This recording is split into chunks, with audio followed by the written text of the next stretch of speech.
tal y como tú estás. Él con su gracia te quiere cambiar. En su amor encontrarás sanidad. Dale a Cristo, tu vida la quiere cambiar. Lirio de los valles, un refugio para tu corazón. Lirio de los valles, un refugio para la familia.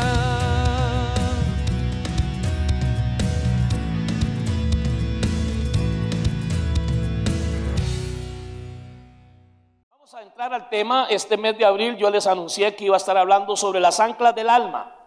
Y es una expresión de la Biblia de que nosotros tenemos un ancla de fe, y esa ancla de fe es nuestra esperanza.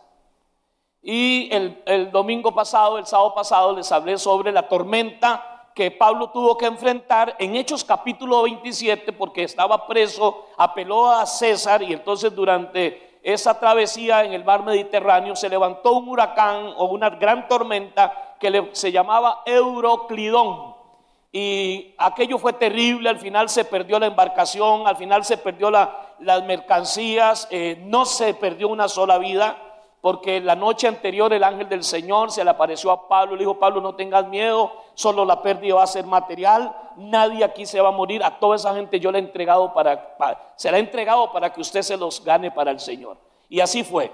Eso prediqué el fin de semana pasado y les animé a que leyeran el capítulo 27 de Hechos, porque de eso voy a estar hablando, no del capítulo 27 de Hechos, sino de las enseñanzas que en ese capítulo 27 podemos extraer para una realidad que usted y yo vivimos. Difícilmente, tal vez no haya aquí una sola persona, creo es difícil, que haya enfrentado una tormenta en alta mar. Y si lo que usted andaba era en un crucero y se movió mucho, eso no es una tormenta. Estamos hablando de embarcaciones de hace 2000 y más años, de madera, llevadas por el viento, sin motor, sin frenos de reversa, y normalmente se movía por la fuerza del viento, y cuando no había viento, remando. En esa embarcación zozobra, pero Pablo, el Señor cumplió al pie de la letra todo lo que el Señor le dijo. Entonces, al final del capítulo dice que ellos echaron 4 anclas. Ese tipo de embarcaciones no es como otras, son 4 anclas. Tenemos que contextualizar que en aquel entonces las embarcaciones no se alejaban mucho de la orilla de las costas. Habían ciertos mitos que ellos manejaban, que allá al horizonte lo que había era un hueco porque la tierra era plana, y bueno, quién sabe qué más se imaginarían. Y entonces eran embarcaciones pequeñas, muy frágiles, pero tenían que andar 4 anclas. Ese día que hablé el fin de semana, les hablé que yo iba a hablar de 3 anclas. La 4ª ancla que hablé la semana pasada es que el asunto se resolvió en oración, pero la barca se destrozó contra las piedras. Al final aquello fue terrible. Tuvieron que ir nadando hasta la isla de Malta en el Mediterráneo. Curiosamente, Pablo llega nadando y van a recoger una leña para encender una fogata, y lo muerde una serpiente, porque las serpientes no pican, ellas no tienen pico como los pájaros, las serpientes muerden, y era una serpiente venenosa. Y entonces la gente se quedó asustada porque dice: este chaval no tiene que ser malo como él solo, porque se salva la tormenta y no se muere, y llega aquí y lo muerde una serpiente. Dice literalmente que los habitantes de Malta se quedaban viendo en qué momento se empalidecía y echaba espuma por la boca. Pero se cumplió en Pablo aquello que Jesús prometió nuevamente: beberán cosas mortíferas y no les hará daño, y aún sobre serpientes no les van a hacer daño. Entonces dije que iba a hablar durante hoy, el próximo fin de semana y el siguiente, de 3 anclas del alma, en la cual la vida suya y la mía, expertos, eso sí lo puedo asegurar, muchos de nosotros, en tener que enfrentar tormentas en la vida. Cuando hablo de tormentas, esos momentos difíciles que uno vive, que son tormentas a veces emocionales, tormentas financieras, tormentas matrimoniales, tormentas familiares, tormentas laborales, académicas. Lo que quiere decir realmente es que Jesús nos advirtió: en el mundo tendréis aflicción, y aquí viene la promesa, mas confiad, yo he vencido al mundo. Hoy es muy probable que algunos aquí estén enfrentando una tormenta. Suelo decir con cierta frecuencia que usted siempre estará en medio de una tormenta, o saliendo de una tormenta, o a punto de entrar a una tormenta. Así es que las tormentas de la vida no son algo que usted tenga por lo cual hacer mucho drama.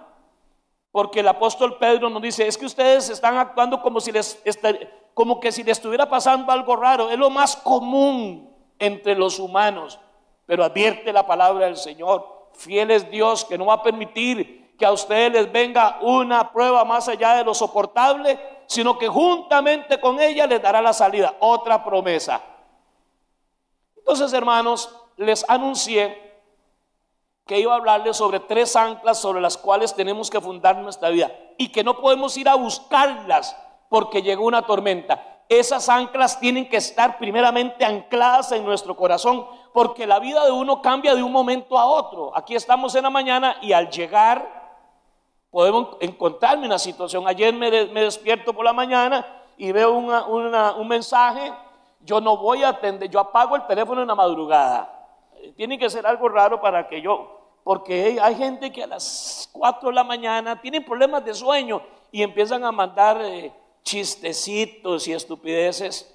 Y para mí dormir es una ceremonia. El buen dormir define cómo va a estar mi día hoy. Pero al despertarme veo que alguien intentó escribirme, posiblemente se percató que era de madrugada y no está mal. El problema fue que eliminó los mensajes. Inmediatamente yo llamé: ¿qué pasó? Porque nadie escribe en la madrugada y luego elimina los mensajes. Hace años, cuando no existía el teléfono celular y era fijo, me llamaban a las 4, pero eso había que desconectarlo. Sí, hermano, uno se asusta. Una llamada a las 3 o a las 4 de la mañana es para algo malo. Aló, sí, Pastor Arturo, estaba durmiendo. Y yo les he dicho a ustedes que yo a las 4 no oro por nadie, excepto que sea necesario. Yo a las 4 estoy en los brazos de Morfeo. Sí, hermano. Perdón, hermano, más tarde lo llamo. Le digo: no, señor, ya usted hizo un daño. Termínelo. Y claro, fue que en la mañana el papá del hermano falleció. Entonces esa familia, la noche anterior, se acuestan, saben que papá está enfermito, está grave, pero se levantan y el viejito había quedado en la camita enfermito. Él murió. Un hombre muy conocido en Alajuela. Pues allá fui a dar y hacer lo que uno puede hacer.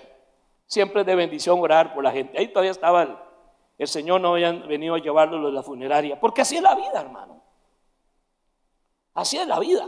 En cualquier momento estamos con meses de bonanza, con años de nada malo, no se nos muere nadie. Y de un punto a otro le llaman los deportistas de Costa Rica, expertos en las excusas, y los técnicos, rachas. Pero bueno, de repente sí es cierto, hay rachas. La Biblia le llama los tiempos malos, el día malo. Entonces usted y yo tenemos que estar revestidos. ¿Y por qué utiliza la palabra ancla? El ancla es un símbolo que el cristianismo primitivo del primero, segundo y parte del tercer siglo utilizó como un símbolo que representa esperanza y salvación. Por eso los marineros acostumbran, no sé ahorita, acostumbraban a tatuarse en alguna parte un ancla. Si yo algún día me hubiera tatuado, ustedes saben qué era, ¿verdad? Un cupido y un ancla. Hoy me hubiera arrepentido 1000 veces de un cupido, pero el ancla representa fortaleza. El ancla representa estabilidad, arraigo. El ancla fue inventada, adivine por quiénes, hace 3550 años antes de Cristo. Tal vez hace 6000 años se registra que fueron ¿quiénes? Los chinos. ¿Quién iba a ser? Los chinos inventan el ancla con 2 o 3. Yo he ido a nuestras costas y nuestros humildes pescadores artesanales. A mí me hace gracia, son anclas de 3 o 4 varillas de 3 octavos. Pero bueno, con 4 picos se agarra de una roca y sostiene la vaina. El tema es que el ancla es un instrumento que le brinda al marinero o al capitán o al panguero un tema de seguridad, que cuando ya la situación, cuando el motor no funcionó, que cuando los remos no alcanzaron las fuerzas, el ancla se echa para frenar y así la embarcación queda a la deriva, pero sin sufrir. Ya cuando es una tormenta fuerte, pues va a ahogarse y se va a perder la gente. Los cristianos del primero, segundo y mitad del tercer siglo de la era tenían varios símbolos. Uno de ellos era la paloma, que representaba al Espíritu Santo. La cruz, que representaba la salvación en Cristo Jesús. También utilizaban el pavo real para hablar de los dones del Espíritu Santo. Utilizaban varias figuras como el pan, como el lebrillo, como un mantel para hablar del servicio y la humillación. Y el ancla era uno de sus símbolos, como el ictus, el pescadito, que era la manera de decir: Dios le bendiga, brother. Ellos no podían hacerlo porque eran expuestos a la muerte y a la persecución. Y entonces llegaban, y si él sabía que anoche lo vi en el culto allá en alguna catacumba, le hacía un dibujo en la arena de un pescado con unas letras en el frente en griego, que es la palabra ictus, que significa pez. El pez era un símbolo de las palabras de Jesús: vengan en pos de mí y los haré pescadores de hombres. Entonces los símbolos eran parte de la liturgia de la iglesia primitiva, cuando todavía el Nuevo Testamento no había sido canonizado. Y el ancla era para los cristianos un símbolo de fortaleza, un símbolo de esperanza y un símbolo de salvación. Dicho esto, hermanos, les invito para que abran sus Biblias en Hebreos 6, del versículo 13 al 20. Dice así: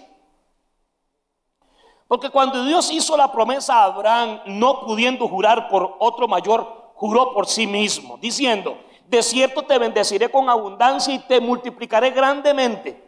Y habiendo esperado con paciencia, alcanzó la promesa.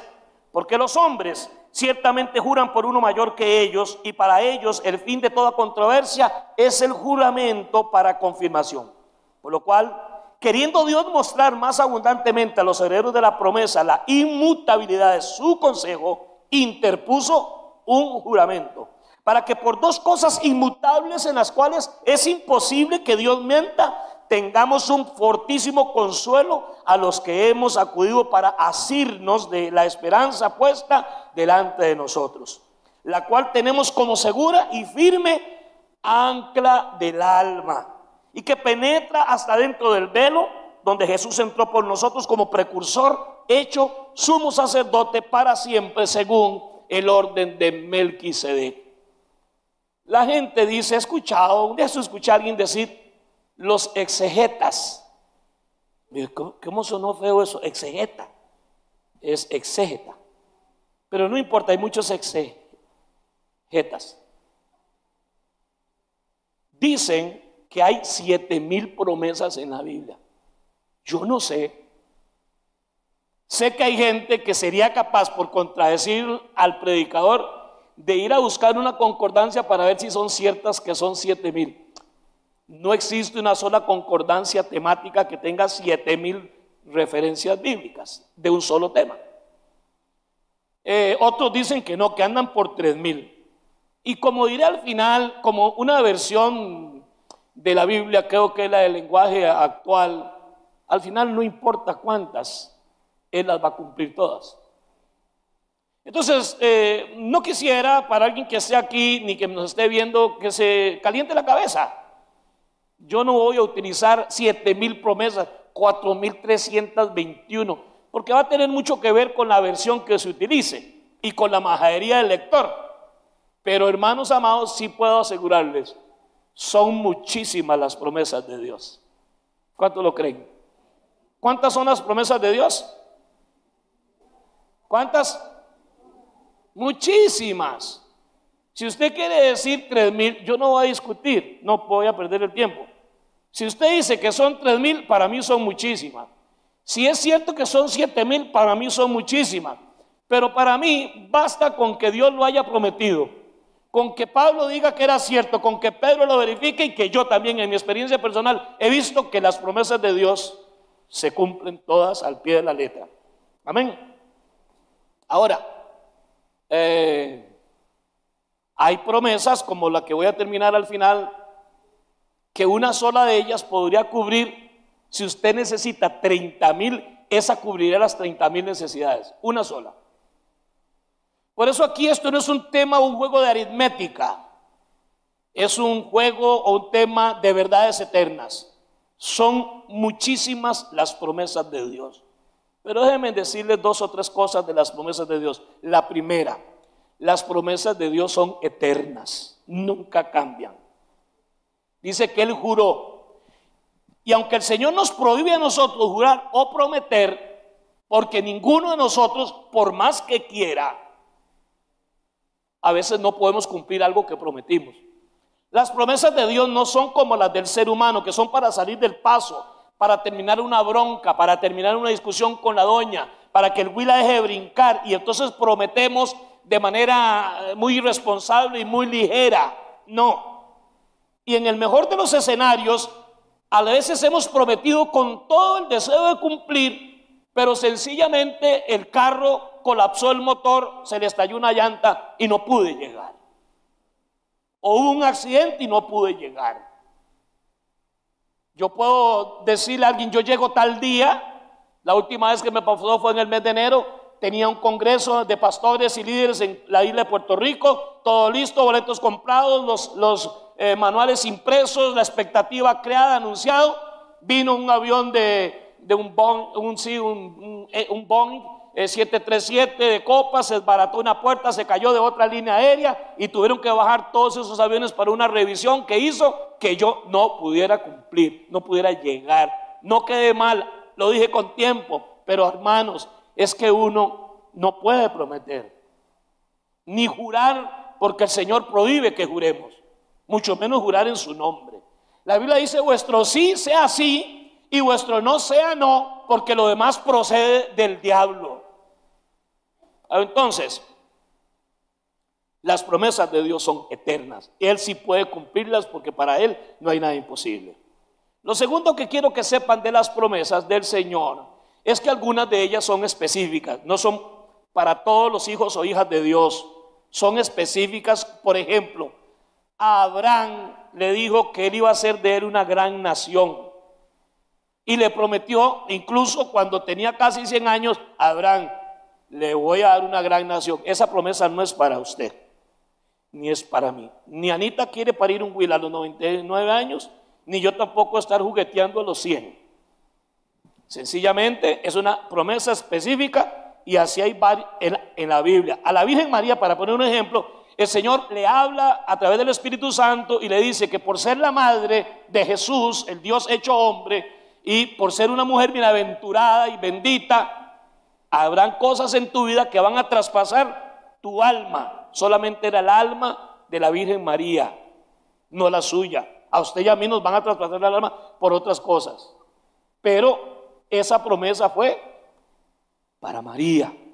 Entonces, en la Biblia hay muchas promesas, se llaman teológicamente promesas específicas, pero la gran mayoría son promesas que usted puede leer y decir: son para los hijos de Dios, indistintamente si son hijos de Dios judíos, nicas, colombianos, venezolanos, hondureños, porque aquí hasta dominicanos hay, puertorriqueños, aquí hay de todo, aquí hay varias nacionalidades.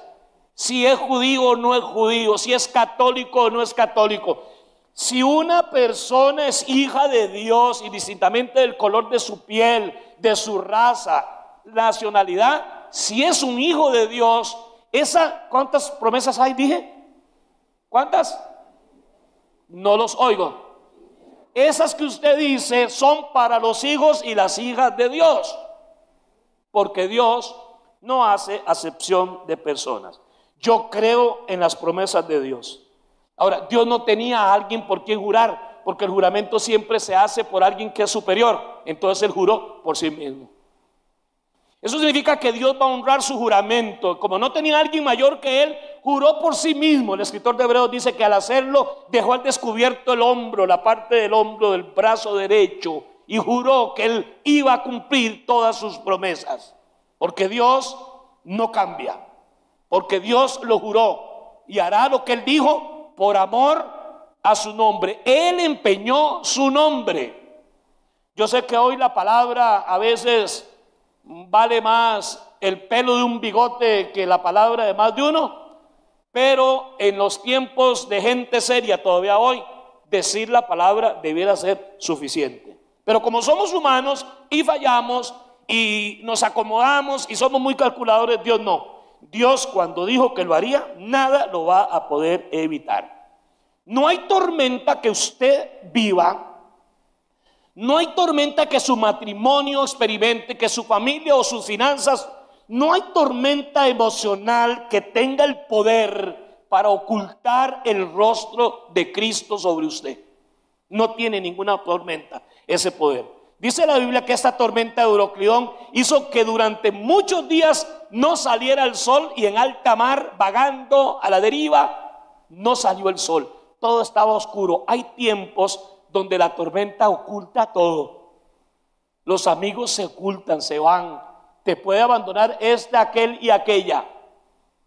Puedes ver que te dio la espalda la ciencia, que te dio la espalda la familia, un hermano, la iglesia, hasta el pastor te puede dar la espalda. Hay tormentas en la vida que todo se vuelve oscuro, pero hay algo que la tormenta nunca podrá hacer. Nunca tendrá poder una tormenta para ocultar el rostro del Señor que alumbra sobre nosotros. Recuerdan, el primer sermón de este año fue que el rostro del Señor alumbre sobre ustedes. Las tormentas, no importa cuántas sean, pueden hacer que un hijo o una hija de Dios salga dañado en algo que Dios le prometió. Y lo cuarto que quiero decir de las promesas de Dios, que son ¿cuántas? Muchísimas. Lo cuarto que quiero decir de las promesas de Dios es que todas ellas tienen una premisa o una condición. Siempre, de toda promesa que usted lea, vas a encontrar la palabra: si me buscares, me encontrarás. Si te humillas, te exalto. Si oras en todo tiempo y te arrepientes y tocas la puerta, se te abre. Si haces esto, si te humillas, si me buscas, es una condición. De modo que las promesas que Dios son eternas, y aunque apliquen a usted y a mí, tienen y están, para decirlo de alguna manera, condicionadas a mi respuesta. Y usted dice: Arturo, me parece extraño. Vieras que a mí también me parece extraño, pero es que Dios lo dice. ¿Por qué? Porque hay un valor eterno en la Biblia, de tapa a tapa enseñado, que es el libre albedrío. Y aunque Dios sabe que es lo mejor para usted y para mí, y aunque usted y yo lo sepamos y lo prediquemos, al final no se va a accionar nada si yo no lo acciono con obediencia y con fe. Porque el mensaje es este: si yo le digo a usted, hermano, que por favor nunca me dé un manazo por aquí, porque de repente van a haber pescozones, y usted lo hace, ¿qué tengo que entender yo? Que usted quiere bronca. ¿Me explico? Entonces el Señor dice en su palabra: ¿quieren ustedes que la sombra del Señor esté sobre ustedes? ¿Quieren ustedes estar seguros? Etcétera, tantas cosas. Por ejemplo, él dice: tienen que habitar bajo mi abrigo. Si habitan bajo mi abrigo, les voy a enviar ángeles para que los cuiden, etcétera, etcétera. ¿Sí me explico? Si no lo hago, estoy diciendo: no me interesa, no te necesito, no lo quiero. Porque entonces tendríamos un problema teológico muy serio, porque al final Dios hace lo que le da la gana con nosotros, y no es cierto. Aunque Dios quiere lo mejor para usted y para mí, nunca lo va a imponer, porque ese amor que Él tiene por nosotros es un amor tan grande que nos da la libertad para desarrollar la capacidad de toma de decisiones, una para que sea de bendición y otra para que sea que yo me lo busqué. El camino de las promesas y la bendición de Dios aparece desde el Antiguo Testamento. En el libro de Deuteronomio, el Señor les dice: mira, aquí están dos tipos de vida o caminos que ustedes pueden elegir. Si caminan por este, que es este y este, les van a venir todas estas bendiciones. Pero si ustedes caminen por este, que es contra lo mío, estas maldiciones vendrán sobre ustedes. Él no está diciendo yo los voy a castigar. Él no está diciendo yo se las voy a enviar. Él está diciendo de acuerdo a lo que usted elija, eso le va a pasar. Algo así como usted y yo somos lo que queremos y tenemos lo que buscamos. Amén de las tormentas, pero aún en ellas el Señor promete estar con nosotros siempre. Tenemos como firme y segura ancla del alma una esperanza. Yo hablo mucho sobre la esperanza. Ustedes son mis testigos. Y la esperanza, hermano, es lo último que se pierde, dicen. Y es que es cierto. Cuando una persona pierde la esperanza, lo único que le queda ¿qué? Es morirse. Está listo. Es la esperanza lo que a usted y a mí nos mueve a seguir esperando, a seguir pidiendo. Es la esperanza la que no nos permite desesperarnos y tirar todo por la borda. Es la esperanza la que nos motiva que aunque el diagnóstico fue terrible e irreversible, es la esperanza la que nos dice, ¿quién quita de repente el Señor puede hacer algo? Es cuando pierdo la esperanza que ni siquiera eso espero. Yo sé que aquí hay gente, mucha gente aquí, y anoche esto estaba casi lleno también. Es lo mismo, había mucha gente, están esperando algo y están confiando en lo que Dios prometió. Las promesas de Dios no es un tema de que si se trata de que si va a suceder o no, va a suceder, Dios quiere que suceda. Sobre las promesas de Dios la pregunta es ¿cuándo?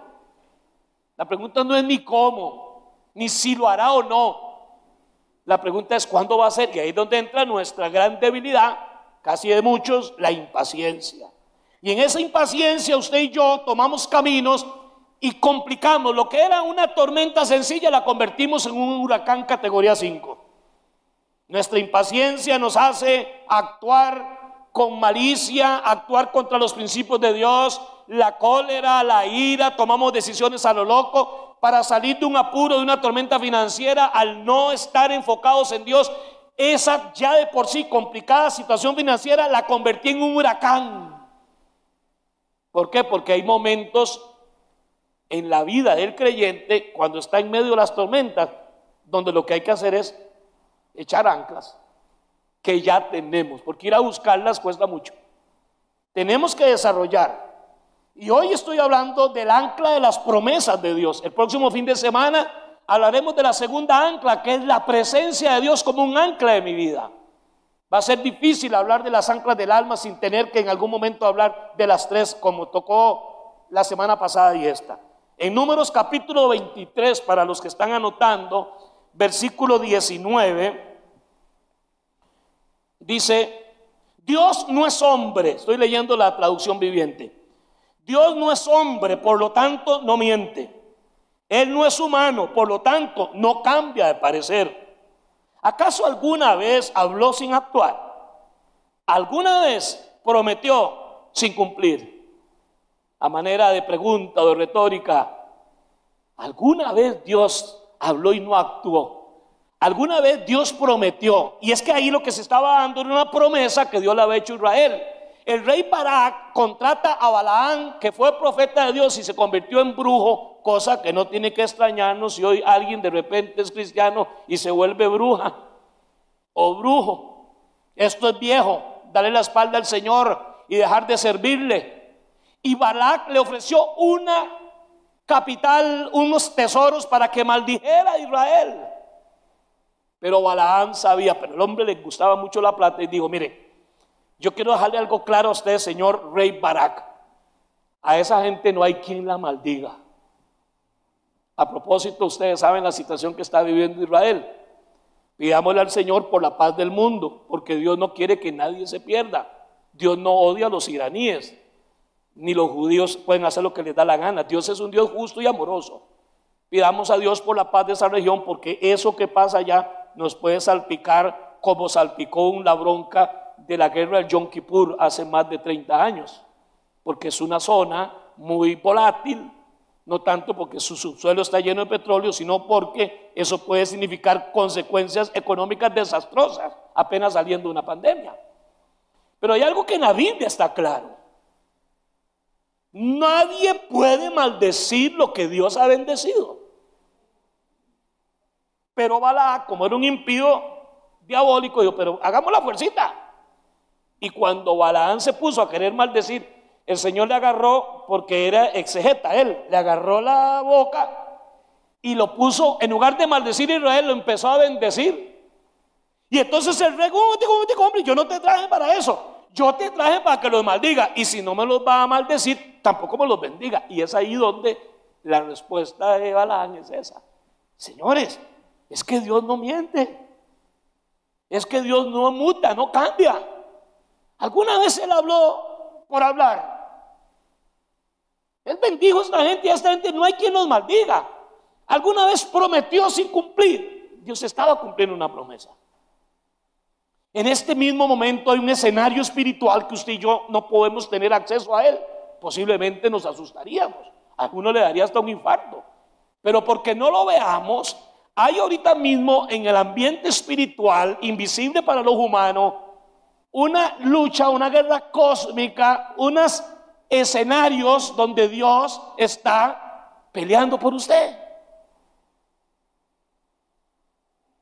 Yo no dije que estaba peleando contra usted, dije que estaba peleando por usted y a veces con usted,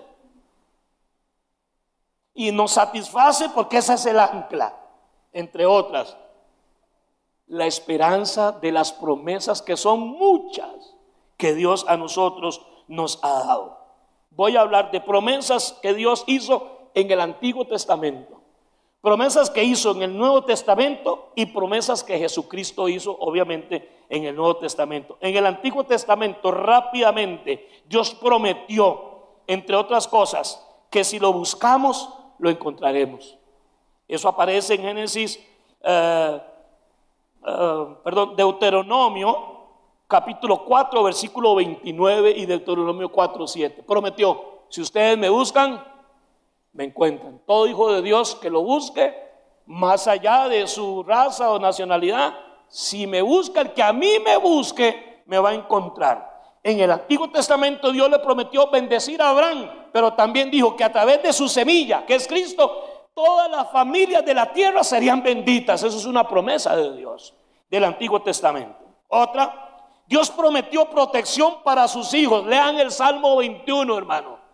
No lo idolatren. El Salmo 21 es aquel que dice: alzaré mis ojos a los montes. ¿De dónde vendrá mi socorro? Mi socorro viene de Jehová, una promesa, pero hay que alzar los ojos a Dios, la premisa. Mi socorro viene del Señor que hizo los cielos y la tierra. El Señor te guardará de todo mal, tu entrada, tu salida. Él guardará tu alma desde ahora y para siempre. Amén. Ahí hay una promesa que cubre 40,000 promesas, 7,000 o 3, todas. El Señor prometió en el Antiguo Testamento que su amor nunca falla. En 1 Crónicas 16:34 lo dice: Dios es fiel en todos sus sentidos. El amor de Dios nunca va a fallar. No importa lo que yo haga, lo que usted haga, Dios nos seguirá amando, porque el amor de Dios no tiene nada que ver con nuestro desempeño. El amor de Dios tiene que ver con su carácter, que Él prometió que su amor nunca falla. ¿Cuántos lo creen? El Señor prometió en el Antiguo Testamento que todos aquellos y aquellas que se deleitaran en su palabra se parecerían a un árbol sembrado a la orilla de un río, que da su fruto a su tiempo, su hoja no cae. Y ahí viene una promesa que cubre 40,000 o 300, las que sean, todas. Y todo, ¿qué significa todo? Todo en inglés significa igual. Todo es una palabra incluyente. Y todo lo que haga prosperará. ¿Para todo el mundo? No. ¿Para todos los hijos de Dios? Tampoco. Para todos los hijos de Dios que se deleitan en la palabra de Dios, que ven en la palabra de Dios una delicia. Eso está en el Salmo 1. Es bellísimo ese salmo. Amén. Dichoso el varón que no anduvo en consejo de malos, ni en silla de escarnecedores se ha sentado, sino que en la ley del Señor está su delicia, y medita en ella de día y de noche, y no se aparte de ella ni a derecha y ni a izquierda. Ese fulano es como un árbol sembrado a la orilla de un río. ¿Sabe qué es lo único que no le falta a un árbol a la orilla de un río? ¿Ah? Agua, está al orillo del río, muchacho. Así es que, hermanos, ahora voy a hablar de promesas de Dios en el Nuevo Testamento. Son muchas, pero algunas de las que la incluye todas, el montón. Unas muy específicas para todos los hijos de Dios, pero todas con una premisa. En el Nuevo Testamento Dios prometió salvación para todos aquellos que crean en sus hijos. Eso está en Romanos 1, 16, 17 y muchas citas más. La promesa de la salvación para todos aquellos que creen en sus hijos. Juan 1:12 dice: a lo suyo vino y los suyos no lo recibieron, pero a los que creen en su nombre les dio el derecho de ser llamados hijos de Dios. Antes eran solo los israelitas los hijos de Dios, pero a los que creen en Él, a los que confiesan que Jesús es el Señor y Dios lo levantó de los muertos, les dio el derecho. Diga conmigo, derecho. En ese sentido somos hijos adoptados. Les dio el derecho, la potestad de ser llamados hijos de Dios. Otra promesa de tantas en el Nuevo Testamento es que Él prometió que todas las cosas obran para el bien de quienes le aman. Hay gente que, un inconverso y es una persona, lo que sea, le dicen, todo obra para bien. No, no es cierto. Es a los que aman al Señor, a los que conforme a su propósito han sido llamados. En el mes de junio, si Dios quiere, voy a hablar, creo que tiene 5 fines de semana, voy a hablar de 6 sermones, 6 fines de semana del capítulo 8 de Romanos. Es ese capítulo el que dice precisamente que a los que aman a Dios todas las cosas. ¿Cuál es la premisa? Amar a Dios. ¿Cuál es la promesa? Todo ayudará bien. Diga conmigo todo. ¿Y todo es qué? Una bronca. Sí. Hermano Arturo, ¿cómo puede usted explicarme en qué esta enfermedad me va a ayudar? No, yo no sé si le va a ayudar o no. Yo sé que si usted ama a Dios, algo va a salir de eso, porque el poder de Dios es tan grande que convierte montañas en arena, si Él quiere hacerlo. ¿Cuántos lo creen, hermanos? El Señor promete en su palabra en el Nuevo Testamento consuelo en medio de nuestras pruebas. Segunda de Corintios 1, 3 al 4, y dice con qué propósito: para que luego usted y yo consolemos a otros en aquello en lo cual usted y yo hemos sido consolados. Aquel que recibió el consuelo del Señor porque murió mamá, mañana cuando muere la mamá de otro, es un expertise, un experto en ir a consolarla a ella, porque yo perdí a mamá hace 2, 3 meses, hace un año. ¿Quién mejor que yo para decirle: joven, conmigo el Señor, a mí murió mamá y todavía la sufro y todavía la extraño, pero Dios me ha dado su paz, yo quiero consolarla? Dentro de tiempo usted lo va a manejar con la ayuda de Dios. A propósito, lo que nosotros lloramos por los deudos, como deudos de nuestros familiares, no es que se muere. Es más, a veces uno hasta agradece a Dios, la persona dejó de sufrir y está con Cristo. Realmente nuestro egoísmo hasta ahí llega. Realmente uno llora por uno porque yo no la voy a volver a ver. Yo he escuchado más de uno y digo, qué descarado, pero lo digo en mi mente, no se lo digo a él. Porque dice: ahora quién me va a hacer la sopita de mondongo, ve qué concha, por dicha que no le dijo eso viva. O sea, lo que está extrañando es la sopilla de mondongo, qué mala nota, ¿eh? Por eso yo vengo diciendo hace tiempo: hermano, dígale a esa persona, no espere que usted tenga que escribir en un papel todos los sentimientos que usted tiene hacia su esposa, hacia sus hijos, hacia su familia. Dígaselo de frente, dígale al viejillo: papi, yo a usted lo amo. No solamente le hable que bretea mucho, lo hablo porque usted es un buen hombre. No es perfecto, nadie es perfecto. Aquí nadie suda agua bendita. Aquí, hermano, nadie orina agua bendita. Aquí todos nosotros necesitamos de la gracia del Señor. Acostumbremos a decirnos entre nosotros el aprecio. Digámosle al hermano: porque hoy puede ser el último día que usted me vea a mí.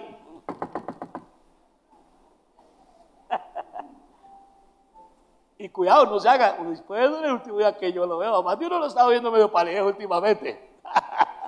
Así es la vida, hermano. Tenemos que decir esas cosas que no quiero que alguien se la lleve para la tumba. ¿Y por qué nunca le dije a mamá que la amaba? ¿Por qué nunca le dije a mi esposo que quería hacer una pausa y agradecerle algo que de repente no lo va a aceptar? Tal vez la respuesta es echarle: mamita, que para eso yo se lo juré a Dios. Deje que él se diga la estupidez que quiera, o esa vieja también. Dígalo. Si él vale la pena, dígaselo, porque el otro sería mentir. Si ella tiene cosas bellas, dígaselo. porque es tan fácil estar uno solo señalando los defectos que también tenemos, pero que a la hora de decir estas virtudes somos tan mezquinos. Le robamos el honor que una persona, como dice la Biblia, al que honra, honra, al que respeto, respeto, no le deban nada a nadie. Dios quiere que usted y yo manejemos eso. Dios prometió para nosotros una nueva vida en Cristo. 2 Corintios 5:17 dice, de modo que si alguno de ustedes está en Cristo, la palabra está en Cristo aparece 60 veces en el Nuevo Testamento. Solo en el Nuevo Testamento va a estar alrededor de 60 veces, según la versión que usted busque. Si la quiere ir a escrutar, busque la Reina Valera. Estar en Cristo significa estar unido a Cristo.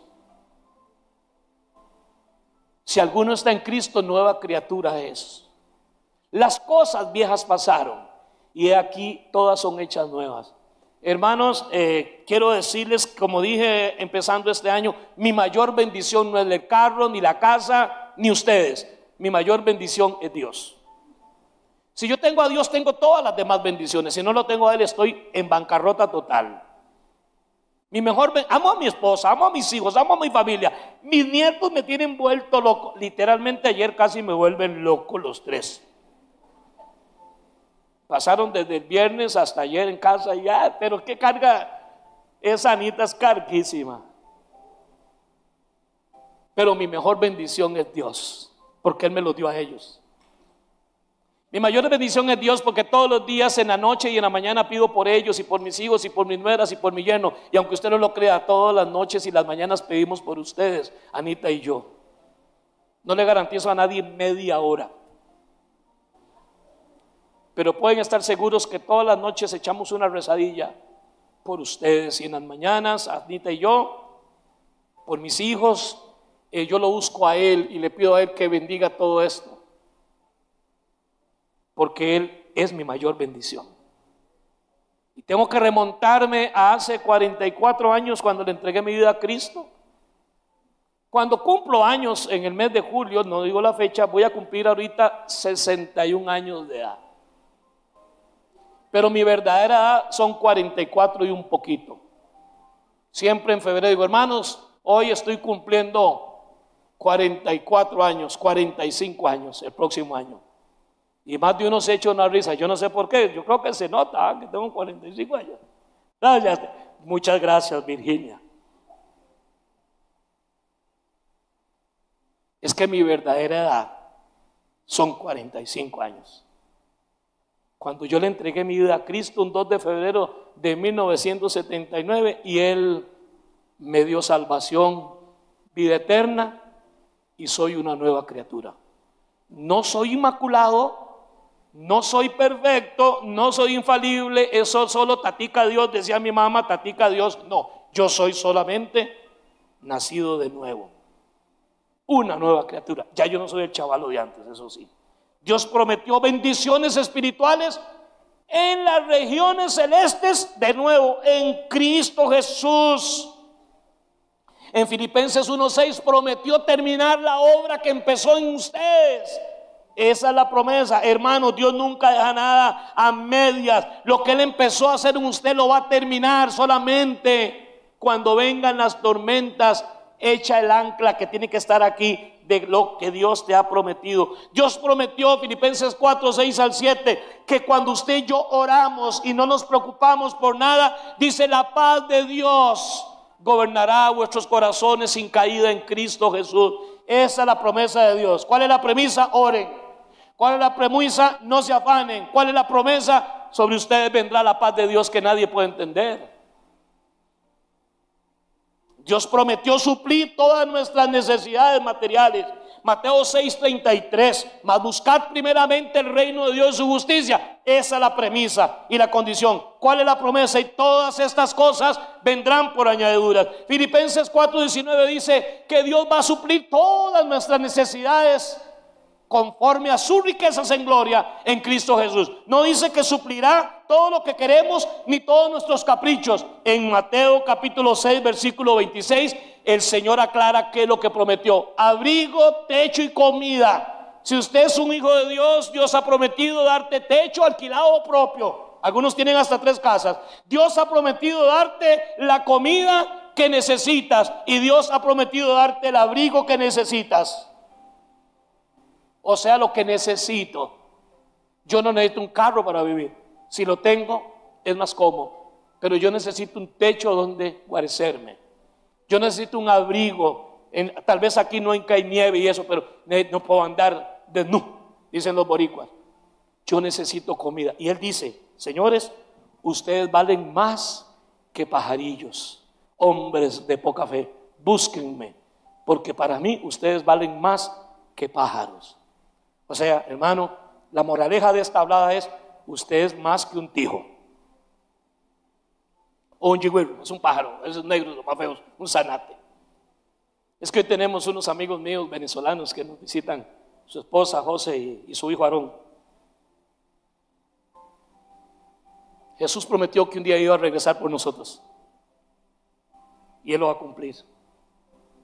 A partir de entonces estaremos con Él, reinando con Él, por Él, para siempre. No es que Él retarda, no, es que Él es paciente, Él va a venir. Jesús viene pronto y tenemos que estar preparados, esa es la premisa. Hay muchas promesas del Señor y las promesas que el mismo Cristo nos habla en los evangelios. Nos prometió vida abundante. El malo vino para hurtar, matar y destruir, pero yo he venido para que ustedes tengan vida y vida en abundancia. Él prometió reposo y descanso para nuestro cuerpo antes de morirnos. Mateo 11, 28 y 30. Él dijo: yo voy a llevar las cargas de ustedes, vengan a mí los que están cargados. Pero tiene que venir la premisa, la promesa: los haré descansar. Amén. Esas son promesas de Cristo en los evangelios. Jesús prometió darnos vida eterna a los que confían en Él. Jesús prometió muchas cosas para nosotros. La Biblia, de tapa a tapa, me enseñan algo. A Israel Dios le prometió una tierra prometida que empezaba en el Jordán hasta el Negev, hasta el gran mar, que es el mar Mediterráneo, que no es un océano. Pero a los hijos de Dios en el Nuevo Testamento, Dios no nos promete una tierra prometida. Básicamente nos promete una tierra de promesas. Una tierra de promesas que están ahí y que muchas de ellas no van a venir porque Dios sabe que las necesito. Usted y yo las activamos. Empecemos a buscar un poquito más a Dios. Veamos menos tele. Veamos menos cositas de ojo lloroso, andar viendo las películas peluditas. Quitemos esas cosillas para que ustedes vean cómo las promesas de Dios van a venir, porque las promesas del Señor tienen premisas. Pruébeme en esto, dice el Señor, a ver si no os abriré las ventanas de los cielos y derramaré sobre vosotros bendiciones hasta que sobreabunde. Y por ustedes yo voy a reprender al devorador, al saltón, a la langosta, al gusano y a la oruga. Yo voy a reprender las que ustedes les hagan daño, pero tienen que probarme a mí. Tienen que cumplir la premisa. ¿Quieren verme? Búsquenme. ¿Quieren que les hable? Háblenme. ¿Quieren que los guíe? Pídame guianza. Yo quiero guiarlos más de lo que ustedes crean y quieren que yo los guíe. Yo quiero bendecirlos más de lo que ustedes creen que es bendición, porque Él sí sabe que es la bendición que usted necesita y que yo necesito. Déjenme decirles como asignación, espero que ya hayan leído Hechos 27, y si no todavía tienen chance todo el mes, si es que no tuvieron tiempo. Quiero terminar en esta hora y media que me resta. Nadie quiere irse, ¿está seguro? Yo no, yo me amanezco aquí hablando esta belleza de palabra de Dios. Hermanos, Salmo 91, qué salmo más bello. Ese es el salmo que cubre las 7,000 de los exegetas. Yo sé que sí es exegetas. Ese salmo cubre si son 5,000, si son 32,000, si son 300. En el Salmo 91 dice: no, este salmo habla de que hasta las que todavía no se conocen, aquí están. Pero yo quiero reflexionar un momento en el versículo 15 y 16 de Salmo 91. El Salmo 91 es aquel que dice: el que habita al abrigo del Altísimo morará bajo la sombra del Omnipotente. Diré yo a Jehová, esperanza mía, castillo mío, mi Dios, en quien confiaré. ¿Recuerdan? Caerán a tu lado 1,000 y al otro 10,000. Promesa. plaga no tocará tu morada. No vas a tener miedo de una saeta que en medio del día destruya. Bueno, los últimos 2 versículos dicen: me invocará y yo le responderé. El salmo lo escribe David, pero de un punto a otro vamos a notar, cuando usted lo lea en su casa, que el que está hablando es Dios. Yo no sé si David se dio cuenta, pero David está hablando el Salmo 91 y estos últimos 2 versículos dicen: me invocará. Y David no está diciendo que lo invoquen a él. Está hablando primera persona y luego termina en tercera persona y vuelve a hablar Dios a través de él. Y en esa bendición dice: me invocará y yo le responderé. Esa palabra yo le responderé, 7,000 promesas, 25,000, 40, las que sean. La promesa que usted necesita, el Señor dice: si usted me invoca, yo le respondo. Esa es la gran promesa que Dios nos va a responder. Con Él estaré yo. ¿Con quién? Con el que lo busca. Sí, con Él, con ese que me busca, con Él yo estaré en la angustia. Con Él, a Él lo libraré y lo honraré o lo glorificaré. Lo saciaré de larga vida y le mostraré mi salvación. Cuando este salmo promete y dice con sus premisas: me invocará y yo le responderé, hermanos, no tengo que decirles acerca de la importancia de orar e invocar el nombre del Señor diariamente en nuestras vidas. Esto es un requisito en Lirio de los Valles, es que a cualquiera que lo invoque a Él, su vida será mayormente bendecida que cuando no lo invocamos. Ejemplos bíblicos de oraciones contestadas, por favor, no solo las bíblicas que usted conoce, las suyas mismas. Con Él estaré yo en la angustia. Hermanos, necesito explicarle yo a ustedes lo que es la presencia de Dios, la compañía de Dios conmigo. Cuando usted lo invoca, el Señor promete: yo voy a estar con usted en la angustia. Luego Cristo lo promete en el Nuevo Testamento: he aquí yo estaré con ustedes todos los días hasta el fin del mundo. Es una promesa que Dios ha jurado, su compañía con nosotros siempre, siempre. Indistintamente si lo sientes o no, Él no prometió nunca: siempre me sentirás. A nadie, la promesa nunca fue: siempre me sentirás. La promesa fue: siempre estaré contigo, indistintamente si lo siento o no. Pero hermanos amados, cuando yo hablo de la compañía de Dios, puedo decirles, número uno, esa compañía lo fortalece a uno. Esa presencia a uno no solamente lo fortalece, sino que lo anima a uno. Y sobre todo, qué rico es sentirla. Ese calambrito, ese quebrantamiento, que posiblemente en algunos casos tendrá que decir: ay, hermano Arturo, yo cuando usted habla o cuando alguien habla de eso, de sentirlo, tengo años de no saber lo que es eso. Es que probablemente es el mismo tiempo que tienes de a que has dejado de invocarlo. Es que probablemente Él dejó de ser tu principal bendición y fue el hobby, el carro, los paseos. ¿Por qué Dios tiene que tratar como prioridad a alguien que lo ha hecho Él una opción?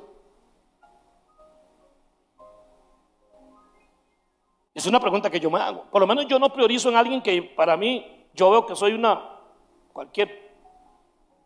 Yo priorizo, claro que sí, pero yo no soy Dios. Pero ¿por qué Dios tiene que priorizar en mí si Él para mí es una opción? Ay, hermanos, esa presencia de Dios que es tan bella. Es el mejor amansalocos que usted necesita. Y en las tormentas de la vida, que es el próximo fin de semana, que hablaremos del tema de la presencia de Dios, hermano, oh bendita presencia de Dios. Él calma nuestro dolor en su presencia. Se disipan tantas cosas. Su presencia logra que en usted y yo nos sintamos como que si nada estuviera pasando, aunque más bien esté la cosa peor. Pero su presencia no es un estimulante, no, su presencia es una realidad vivencial que me hace caminar por encima del agua, que me hace estar frente a la tormenta seguro y certero de que Dios hará algo. Quiero que sea hoy, pero no importa, Él lo hará porque Él lo ha prometido. Lo libraré y lo honraré o lo glorificaré. Ay, hermanos, del miedo, que tanto es que ahora la cosa está que da miedo. Del miedo, de la ansiedad.